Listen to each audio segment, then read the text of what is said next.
I'm using the Ertiga CNG for a month or so, and I did a few trips where I covered more than 2000 kilometers, which was done on both CNG and petrol. With the petrol and diesel prices reaching new heights every other day, CNG remains the only reasonable conventional fuel option, where we just have a handful of factory-fitted CNG fuel cars available for sale. And when it comes to power and space, the Ertiga is the only option you will find in the 10 lakh rupee price segment. And in this video, we will do a multiple CNG fuel efficiency test on the Ertiga, which will also reveal some must-know stuff and issues for someone who is planning to go for a CNG fueled car. In one of the tests, I started off with almost no CNG, where the engine was running on petrol. And as it can be seen here, we are already in line, and this is the first thing you have to get used to with CNG cars. Either you have to schedule your filling times in non-peak hours, or you have to wait in line. Finally came my turn and the tank gulped around 7.24 kgs of CNG. The CNG tank showed full and the trip B was reset to calculate the range and efficiency. Soon I realized, unlike petrol which is in liquid form, CNG levels cannot be easily judged, as within 20 kilometers I noticed drop in 2 indicator bars out of the 10 which indicated full. The next two drop within 45 kilometers, and this is something which I am not used to with my petrol car, so I took notes to be more careful in observing the readings from next time. CNG fueled cars are usually typecasted as low on power, but I must say that Maruti Suzuki has done a brilliant job with the K15 engine on the Ertiga.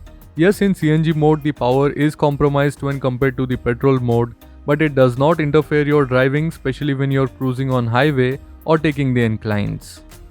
For Ertiga, 90 km per hour comes at 2500 rpm in 5th gear, which I felt is the sweet spot for this engine, as once you start approaching 3000 rpm, you can feel some roughness and indications of engine losing its creamy refinement.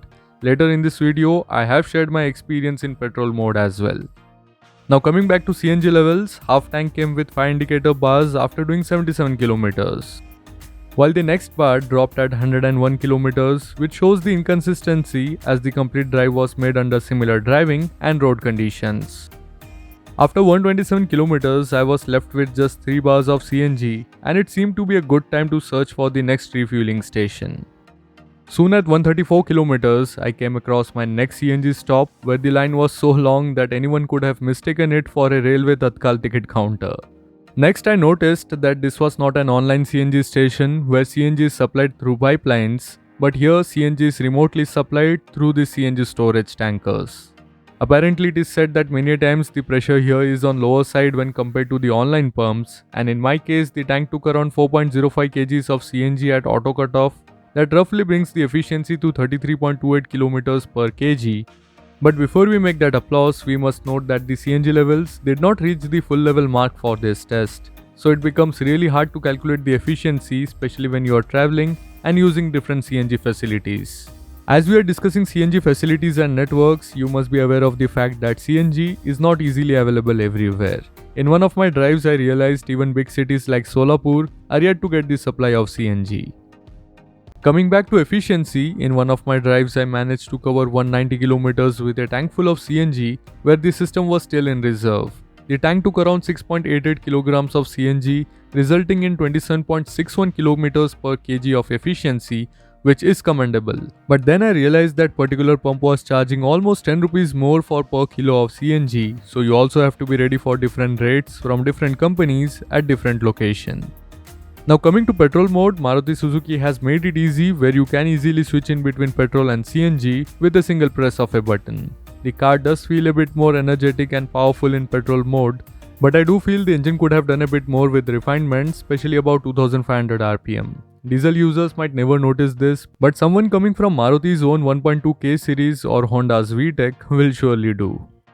On my highway drives, the petrol mode gave me around 15 to 18 km per liter, while the CNG extracted around 20 to 25 km per kilo. The calculations for 100 km roughly brought the petrol running cost at 2.5 times the CNG.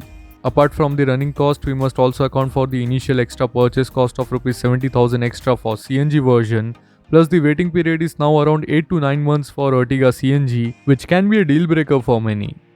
Let me know in the comment section if you want a complete review on this BS6 Ertiga CNG. So that's it for this video, and I hope you guys have liked it.